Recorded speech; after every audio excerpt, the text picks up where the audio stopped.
Bax. Bıçaq kimi qalıb. Bir təkərə girsə, maşın getdi. Bir ailə bədbəxt olacaq.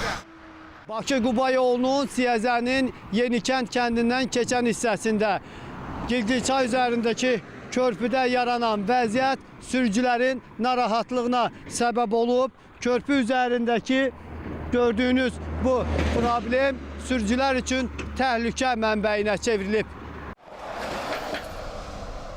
Maşınları göndəgini qoyur bu. Botlar ərazidə qalıb bayırda. Hər gün buradan keçən maşın təkəri partlayır. Bax, orada hər gün çəkib saxlayırlar.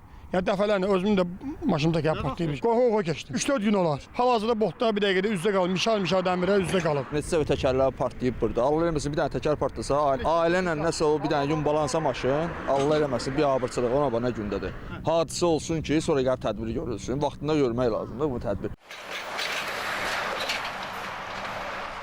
Söz gedən ərazidə yaranmış problemlə bağlı məlumatımız mövcuddur. Bu barədə agentliyə məlumat daxil olan kimi dərhal aidiyyət üzrə tapşırıq verilmiş və problemin qısa müddətdə aradan qaldırılması təmin edilmişdi.